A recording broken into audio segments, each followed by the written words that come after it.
মনের মুকুর গল্প পাঠের আসরে আমার সমস্ত প্রিয় বন্ধুদের জানাই সাদর আমন্ত্রণ।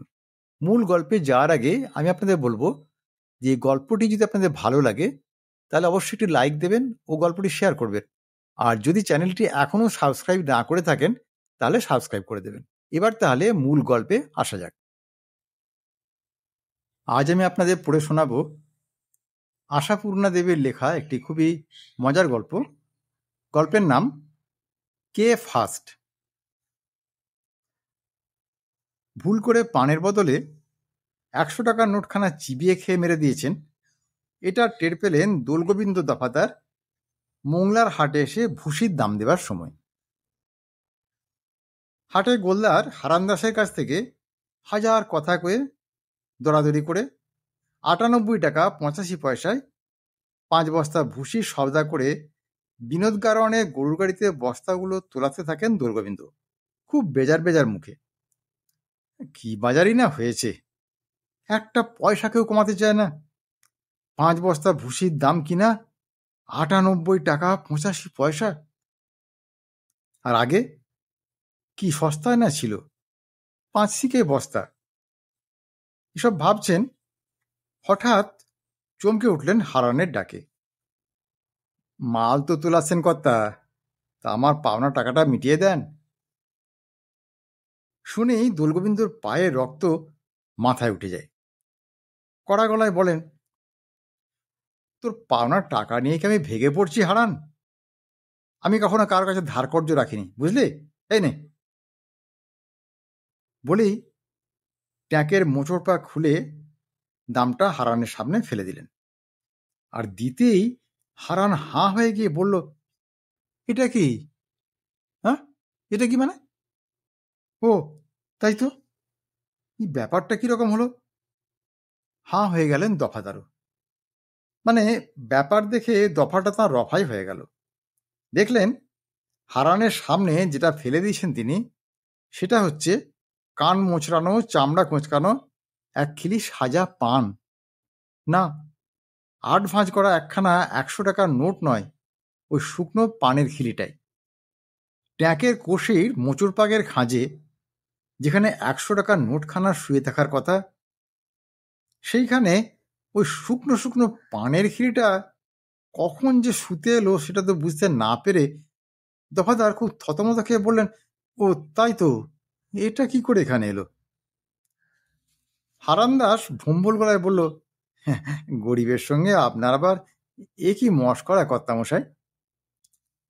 দফাদার রেগে আগুন হয়ে বললেন, তোর সঙ্গে আমি মশকরা করছি হারান? একটু বুঝে সুঝে কথা বলবি তো, এখন কথা কইতে শিখিস নি? হারান বলে, শিখবো না কেন কর্তা, যা ফ্যাক্টো সেটাও তো দেখতে হবে। আমি শুধু হচ্ছি মানেটা আর কি। ততক্ষণে বিনোদ গারওয়ান তার খেঁদা নাকটি বাড়িয়ে মানের গন্ধ শুঁকতে এসেছে, আর তার সঙ্গে সঙ্গে হাটের এখাঁজ ওখাঁজ থেকে নাক চলে আসছে কোনো একটি গোলমেলে গন্ধের আশায়। দোলগোবিন্দ খুব বিহল গলায় বলেন, মানে তো আমি শুধোচ্ছি তোমায় হারান, বলি ট্যাঙ্ক থেকে নোটটাই বা গেল কোথায়, আর পানের খিলিটাই বা এলো থেকে? হারান বেজারস্য বেজার মুখে বলে, এতকাল গোলদারি ব্যবসা করছি কর্তা, এ মোংলার হাটে এসে বেচাকেনাও করছি, ভুসিমালে কারবার তো করে আসছি জ্ঞান অবধি, কিন্তু পানের খিলি দিয়ে দাম শুনতে তো কাউকে দেখিনি। আর তাতেই দফাদার অগ্নিশর্মা হয়ে বললেন, আমি তোর পানের খিলি দিয়ে দাম শুনতে এসছি? নোটখানা কোথায় যে হাওয়া হয়ে গেল, আর পানটা যে কোত্থেকে উড়ে এসে জুড়ে বসলো, সেটাই তো চিন্তা করছি। হারানদাস বলে, তা আগে আপনি করুন চিনতে। বিনোদ, তুই ততক্ষণ বস্তাগুলো গুনতি করে নামিয়ে ফের আমার চালায় তলায় বসিয়ে দে, ঠিক যেমনটি ছিল। হারানের ওই চ্যাটাং চ্যাটাং কথা শুনে দোলগোবিন্দর মুখখানা বনবিড়ালের মতো আর মেজাজটা নিম পাতার মতন হয়ে গেল। কিন্তু বলতে তো আর পারেন না, খবরদার বিনোদ, বস্তা নাবি না, নামালে তোর হাড় মা আশা করে আলাদা করে ছাড়বো। হ্যাঁ, মেজাজটা দোলগোবিন্দর ওই রকমই। কথায় কথায় তিনি লোকের হাড় মাস আলাদা করেন, মাথা গুঁড়িয়ে ছাতু করেন, পিঠের চামড়া ছাড়িয়ে নেন, নাক কান কেটে টিকটিকে দিয়ে খাওয়ান, ঠেঙে বৃন্দাবন দেখিয়ে দেন, ছুঁচো বাজে হেন চরকি পাক খাইয়ে ছাড়েন। কিন্তু এখনকার কথাটা একবারই আলাদা। এখন হারানদাস সেই কান মোচড়ানো গাল তোবড়ানো পানের খিলিটাকে হাতের তালুতে রেখে সেই হাতটাকে টর্চপাতি ঘোরানোর মতন ঘুরিয়ে ঘুরিয়ে হাট শুদ্ধ লোককে দেখাচ্ছে। দেখুন ভাই সবাই, দেখুন দেখুন, দফাদার মশাই আমায় 5 বস্তা ভুসির দাম দিয়েছেন, 100 টাকা লোড এটা, দেখেন দেখেন বলছে আর দাঁত বার করে হাসছে। শুনতে শুনতে দোলগোবিন্দের মুখটা বন বিড়ালের মতন থেকে ক্রমশ মেছো কুমিরের মতন হয়ে উঠছে। আর ঠিক এই সময়ই আলুওয়ালা গগন গড়ায় নাকের সঙ্গে মুখটাও এগিয়ে এনে বলে, আচ্ছা দফাদার মশাই, আপনি নোটখানা নির্যাস এনেছিলেন তো, নাকি ঘরই ফেলে এসছিলেন? একটু ভাবুন তো বেশ জম্পেশ করে। দফাদার আগুন গলায় বলেন, এর আবার জম্পেশ করে ভাববার কি আছে হে গড়াই? মাল সওদা করতে হাটে আসবো আর টাকা আনবো না? 100 টাকার নোটখানা আমি ক্যাশ বাক্স থেকে বার করে মা কালীর ছবির চরণে ছুঁয়ে কপালে ঠেকে আমি ট্যাকে নিলাম। আর ঠিক তখনই ভজ আমার পিছু ডাকলো। ওই পিছু ডাকি সর্বনাশের গোড়া। তা তখন ভজও পিছু ডেকে বলল, বাবা, মা বলল 7 সকালে এক ধামা গুড়মুড়ি গিলে 5-7 মাইল হাঁটতে বেরোচ্ছ, এই নুন জোয়ান দেওয়া পানটা খেয়ে নাও, নচেত অম্বল উঠবে। ওই নুন জোয়ানের পান আমার 2 চক্ষে বিষ। তবু দেরির ভয়ে তক্কাতক্কি না করে পানটা গালে ফেলে কোমরের কষি শক্ত করে চটপট বেরিয়ে এলাম। বেরিয়ে এলেন চটপট। গগনগড়াইয়ের মুখে একটি অলৌকিক হাসি ফুটে ওঠে, তবু সেটা চেপে টিপে টিপে বলে, লোডটা ট্যাঁকে রাখলেন, পানটা মুখে ফেললেন, বেরিয়ে এলেন চটপট, কেমন? দোলগোবিন্দ বেশ বুঝতে পারছেন যে সুবিধে পেয়ে এরা তাকে নিয়ে মজা দেখছে। রাগে তোতলা হয়ে ওঠেন দোলগোবিন্দ, বলেন, তাই তো, হ্যাঁ, এ নিয়ে এত জেরা করার কি আছে শুনি? আহা, জেরা কিসের? আপনি একটা মান্যবান ব্যক্তি, আপনাকে জেরা করবে গগন গড়াই? শুধু শুধোচ্ছি যে পানটা তাহলে ঠিক ওই যাত্রাকালেই গালে ফেলেছিলেন তো? দোলগোবিন্দ তাকিয়ে দেখেন যে হাট শুদ্ধ লোক তাঁর দিকেই তাকিয়ে, আর বিনোদ গাড়ওয়ান ভুসির বস্তাগুলো নামিয়ে নামিয়ে হারানের চালায় ঢোকাচ্ছে। এই অপমান আজ বরদাস্ত করতে হলো দোলগোবিন্দকে শুধু একটা ভুতুরে কাণ্ডই। ইচ্ছে হচ্ছে হাট শুদ্ধ সব্বাইকে নাকে নস্যি দিয়ে হাঁচান, চোখে লঙ্কা দিয়ে কাঁদান, সিদ্ধির শরবত খাইয়ে হাসান, আর ওই হারানটাকে ইচ্ছে করছে কি ইচ্ছে করছে এ ভাববার আগেই গগন গড়ায় খুব নিরীহ গলায় বলে, তা পানটা আগে ভালোই খেয়েছিলেন তো? বেশ মিঠে মিঠে, নুন ঝাল, যেমনটি রোজ খান? এ কথার মানে পানটা যে দোলগোবিন্দর বিচ্ছিরি লেগেছিল এ কথাটা ও জানলো কি করে? তবু চড়া গলায় বললেন, সে অবধি পান পান করে মাথা ঘামাচ্ছ কেন হে গগন? বলি, পানটা আমার পানের মতন লেগেছিল, কি কাঠখড় কাগজ শালপাতা মতন লেগেছিল? তাই তোমার আসতে যাচ্ছে কি? গগন গড়ায় অমায়িক গলায় বলে, আমার কিছুই আসছে না দফাদার মশাই, আপনার যাচ্ছে এই 100 টাকার লোটখানা। ধরুন তাড়াতাড়িতে আপনি, মানে ভুল ক্রমে আর কি, ওই সেবার যেমন লাঠি গাছটাকে বিছানায় শুইয়ে নিজে সারা রাত ঘরে কোণে দাঁড়িয়ে থেকেছিলেন। হ্যাঁ, হঠাৎ যেন একটা বিদ্যুতের শলা দফাদারের মগজটাকে এফোঁড় ওফোড় করে দিয়ে চলে যায়। সর্বনাশ! তাহলে কি তিনি এই কাণ্ডই করে বসছেন নাকি? ঠিক ঠিক করেই বসেছেন। তাই পানটা মুখে ফেলা পর্যন্ত মেজাজটা কিরম বোদা হয়ে গিয়েছিল। মনে হচ্ছিল যেন পান খাচ্ছি না কাগজ খাচ্ছি। তার মানে কাগজই খাচ্ছিলেন। সে আট ভাঁজ করা ময়লা কাগজখানা চিবোচ্ছেন আর চিবোচ্ছেন, রস আর বার করতে পারছেন না। হায় হায়! আর তিনি কিনা তখন মনে মনে ভজর মার মুন্ডুটাকে চিবোচ্ছিলেন একটা বাসি পান গুছিয়েছে বলে। দোলগোবিন্দ প্যাঁচার মতো মুখে গলা নামিয়ে বলেন, চেপে যা গগন। গগন গড়ায় বলে, হ্যাঁ, তার বলতে। কিন্তু রহস্যটা তো সকলের কাছে ভেদ হয়নি, তাই সবাই নাক বাড়িয়ে বাড়িয়ে বলে, ব্যাপারটা কি হলো গড়াই মশাই, ব্যাপারটা কি হলো? গগন গড়াই একটা চোখ টিপে বড় গলায় বলে, আরে কিচ্ছু না কিচ্ছু না, একটু সামান্য এদিক ওদিকের ব্যাপার। দাদা মশাই, আপনি যান, ঘরে যান, সামনের হাটে মাল তুলবেন। ও ভাই, তোমরা যাও যাও যাও, তোমরা যা নিজে নিজে কাজে যাও। দোলগোবিন্দ তার ঐতিহাসিক ছাতাটি বগলে চেপে সাঁ করে উল্টো মুখে মুখ ঘুরিয়ে গটগট করে এগিয়ে গেলেন, মনে মনে নিজের গালিয়ে মুখে চড়াতে চড়াতে। উফ, এই অপকর্মটি যদি বোঁচা করে বসত! নির্ঘাত তাঁর এই নতুন ছাতাটি তার পিঠে ভাঙতেন।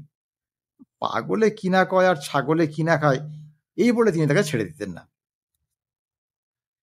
ছাতাটা অবশ্য দোলগোবিন্দর বাবা রাসগোবিন্দর দরুন, কিন্তু দুবার ওর বাঁট বদলানো হয়েছে, 2.5 বার শিখ, আর বাড়তি নেক কাপড় পাল্টানো হয়েছে। এতেও যদি নতুন বলা না হয় তো কিসে হবে? তবু ওটাই বোঁচার পিঠে ভাঙতেন দোলগোবিন্দ, যদি বোঁচা এই অকর্মটি করে বসত। সেবার যখন ক্যালেন্ডারে রাধাকৃষ্ণর ছবিখানা চিবিয়ে মেরে দিয়েছিল বোঁচা, ভাঙেননি দোলগোবিন্দ তার পিঠে আস্ত ছাতাখানা? দ্বিতীয়বার বাঁট বদলের কারণটাই তো তাই। দোলগোবিন্দর ইচ্ছা হলো নিজেকে বোঁচার জায়গায় দাঁড় করিয়ে ছাতাটা উঁচিয়ে ধাঁই ধাঁই করে পিটোতে থাকেন, যতক্ষণ না ভাঙে। ধাঁই পটাপট, ধাঁই পটাপট। কিন্তু সত্যি কি আর নিজেকে ছাতা পেটানো যায়? যায় না। তাই ছাতাটাকে বগলে চেপে বাড়ি ফিরতে গেলেন, তবে যাওয়া হলো না।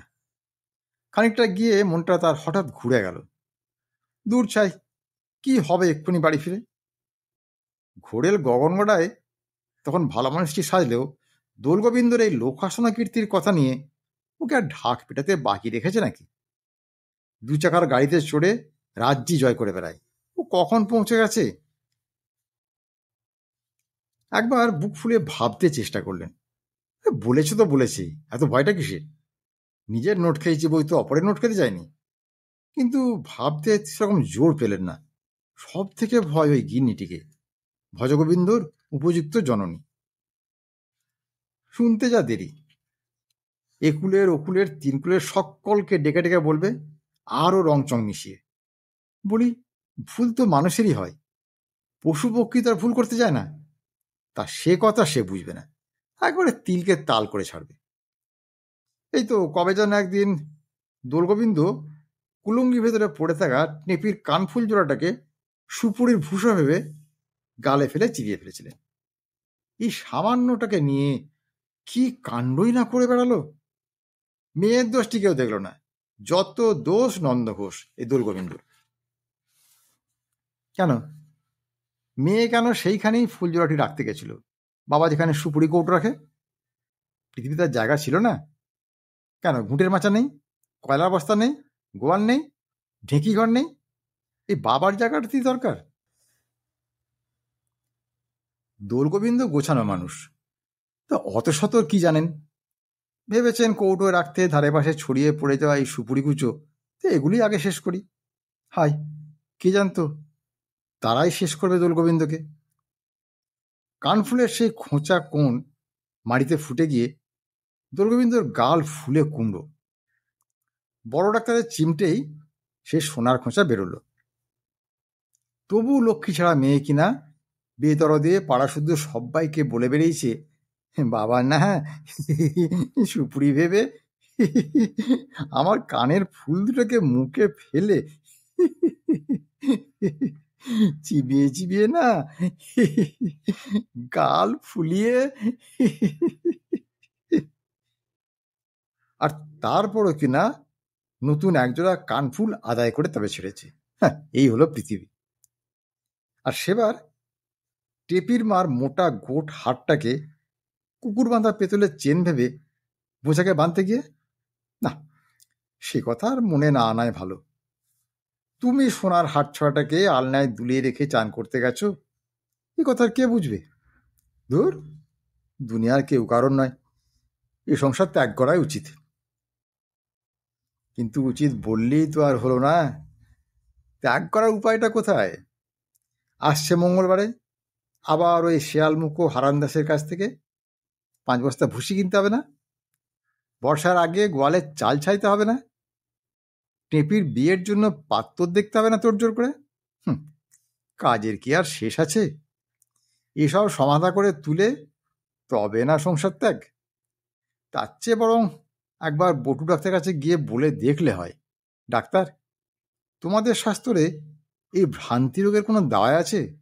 বড়ি, গুলি, জলগোলা, যা হোক একটা কিছু। ডাক্তারের বাড়ির পথে মোচড় খেয়েছেন আর দেখেন প্রাণের বন্ধু পতিত পাবন আসছে হনহনিয়ে। পতিত পাবনের তিব্বতী লামার মতো লতানে গোঁপজোড়াটি কাঠবেড়ালির ল্যাজের মতো খোঁচা হয়ে উঠেছে, আর গায়ের লোমগুলো একেবারে আলপিনের আগার মতো। দোলগোবিন্দকে দেখেই পতিত চিৎকার করে ওঠে, এই যে দোলু, তোমার কাছেই যাচ্ছিলাম। বলি, আমার ছাগল যদি আমি ল্যাজ দিয়ে কাটি তাতে কার কি? দোলগোবিন্দ এই রণমূর্তি দেখে তাড়াতাড়ি বলেন, না, কারো কিচ্ছু না। আমি যদি ছাগলের দামে গরু বেচি তাতে কার কি? দোলগোবিন্দ আবার বলে ওঠেন, না, কিচ্ছু না। পতিত পাবন ফুঁসতে ফুঁসতে বলে, তবে তবে গিন্নি কেন বলছে? আমি নাকি গাঁজা ধরেছি? বলছে দোলগোবিন্দ দফাদারের সঙ্গে মিশে নাকি আমার এই দশা হয়েছে। নিজের নাম শুনে দোলগোবিন্দ রেগে উঠে বলেন, আচ্ছা, আমার কথাটা উঠছে কেন? হ্যাঁ, আমার কথা উঠছে কেন? ওই তো, তবে আর বলে কে? একটু এদিক ওদিক হলেই নানান কথা তুলবে। দোলগোবিন্দ একটু গুম হয়ে গিয়ে বলেন, তা বর্তমানে কোন এদিক ওদিকটা হলো? পতিত পাবন উড়িয়ে দিয়ে বলে, কিছুই না। গেল শনিবারের হাটে বশির শেখের সঙ্গে কথা হয়েছিল যে আমার একটা ছাগল ওকে বেচবো। 1.5 কোটি টাকা দরও দিয়েছিল, আর বলেছিল ছাগলটা যেন বেশ পুরুষ্ট হয়। সেই কথা মতো নিয়ে গেছি একটাকে বেছে বুঝে। পতিত পাবন এখন একটু মাথা চুলকে বলল যে খেয়াল করিনি সেটা আমার কালো গাইটা। হ্যাঁ? দোলগোবিন্দ তার বিরাট বপুখানি নিয়েও প্রায় আধ হাত লাফিয়ে উঠে বলেন, বলো কি হে পতিত পাবন, তুমি যে আমাকেও হারালে। তা বলি, তো বসি কিছু বললো না? পতিত পাবন আরো মাথা চুলকোয়। পতিতের গোঁপজোড়াটা আবার তিব্বতী লামার মতন লতিয়ে যায়। পতিত পাবন কাঁচুমাচু মুখে বলে, মিথ্যে বলবো না ভাই, বলেছিল, দেখি বলেছিল। এটা কি আনলেন ঘোষমশাই? আমি রেগে মেগে বললাম, দেখতে পাচ্ছিস না কি আনলাম? চোখ নেই কানা? যেমন বলেছিলি পুরুষ দেখে আনতে, তেমনি সব সেটা ছাগলটাই তো নিয়ে এসছি। তাও ব্যাটা আমার সঙ্গে চালাকি খেললো। কোথায় বলবে যে ঘোষমশাই ছাগল কোথা, এটা যে গরু? তাহলে না আমার খেয়ালে আসে। তা নয়, মিটিমিটি হেসে বলল কিনা, হ্যাঁ, কি খাইয়ে এতখানিটি করে তুলেছেন ঘোষমশাই। আমারও গেল রাগ উঠে। বললাম, তোর মতন নই রে বসি যে পোষা প্রাণীকে শুধু মাঠে ছেড়ে দিয়েই কর্তব্যে খালাস হব। দস্তুর মতো খাইয়ে পড়িয়ে তবে মানুষ করেছি। শুনে না ফ্যাক ফ্যাক করে হেসে সেলাম ঠুকে চলে গেল। তারপর ভাই বাড়ি ফিরে যা হবার তাই। দেখি গিন্নি উঠোনে গড়াগড়ি দিয়ে মাথার চুল ছিঁড়ছে, বুক চাপড়াচ্ছে। আমায় দেখে মাথা ঠুকতে বসলো। হ্যাঁ, ছাগলের বদলে তুমি বুধিকে হাটে বেচে দিয়ে এলে। দিনে 3-4 সের করে দুধ দিচ্ছিল বুধি। ইস! দোলগোবিন্দ বলেন, তা তুমি গিয়ে বললে না বসিরকে? পতিত পাবন বলে, আরে বলিনি আবার? সেই শনির থেকে এই মঙ্গল, এই 3-4 দিন ধরে হাঁটাহাঁটি করে আমার জুতোর তলাক হয়ে গেল। তা মানতেই চায় না বেটা। হেসে হেসে বলে, আপনি বেচলেন ছাগল, আমি কিনলাম ছাগল, তা এর মধ্যে আবার গরু আসে কোত্থেকে ঘোষমশাই? তা রেগে রেগে ভাবলাম, যাক চুলোই যাক, ভুলটা যখন আমারই, লোকসানটা আমারই হবে। কিন্তু এদিকে গিন্নির থেকে ছেলেরার থেকে পড়শিরা পর্যন্ত গঞ্জনা দিয়ে দিয়ে আমায় তিষ্ঠ দিচ্ছে না ভাই। তাই এখন আমিও মেজাজ ধরেছি। বলি, আমার গরু আমি ছাগলের দামে ছাড়বো, তাতে লোকের কি? তখন দোলগোবিন্দ খুব উদাস হয়ে বলেন, সেইটাই তো মজা। সংসারের নিয়মটা এই, বুঝলে, লোকের কিচ্ছু না, তবু লোকে। তা নইলে আর আমি পান বলে ভুল করে 100 টাকার নোটখানা খেয়ে ফেলে বাড়ি পানে না গিয়ে ডাক্তার বাড়ি পানে ছুটছি কেন? হ্যাঁ, কি বললে? পতিতপাবন স্থির চক্ষে কিছুক্ষণ বন্ধুকে যাকে বলে অবলোকন করে হঠাৎ হাসতে শুরু করে। হাসি আর তার থামেই না। তারপর অনেক কষ্টে হাসি থামিয়ে বলে, চলো চলো, তোমায় আমার গিন্নির কাছে নিয়ে যাই, দেখি কাকে ফাষ্ট করে। দোলগোবিন্দ বলেন, তার আগে তোমাকে আমার গিন্নির কাছে। আগে তোমায় আমি। আগে তোমায় আমি। না না, আগে তোমায়। আরে না না, আগে তোমায়। আরে বলছি তো আগে তোমায়। আরে না, বলছি আগে তোমায়। দুই বন্ধুতে দুজনের হাত ধরে টাগ অফ ওয়ার চালাতে থাকে। কেউ কাউকে এক চুল নাড়াতে পারে না, কারণ দুজনই সমান বলশালী। দোলগোবিন্দ যেমন এক ধামা মুড়ি গুড়ে ব্রেকফাস্ট সারেন, পতিতপাবন তেমনি সারেন এক গামলা নুন পান্তই। সারাদিন ওই রেটি আহারাদি চলে। কাজেই কে যে কাকে আগে গিন্নির কাছে ধরে নিয়ে যেতে পারবে এটা বলা খুব শক্ত। অতএব কে ফার্স্ট হবে তাও এখন বলা যাবে না। আজকের গল্প তাহলে এখানেই শেষ করছি। গল্পটি কেমন লাগলো তা কমেন্ট করে জানাবেন, আর যদি ভালো লাগে তাহলে একটা লাইক দেবেন ও গল্পটি শেয়ার করবেন। আর যদি মনের মুকুর চ্যানেলটি এখনও সাবস্ক্রাইব না করে থাকেন তাহলে এখনই সাবস্ক্রাইব করে দিন। আজ তাহলে আসি বন্ধু, খুব শীঘ্রই আবার হাজির হব এরকম একটি সুন্দর গল্পের ভিডিও নিয়ে। ততক্ষণ সবাই খুব ভালো থাকুন, সুস্থ থাকুন, আনন্দে থাকুন। নমস্কার।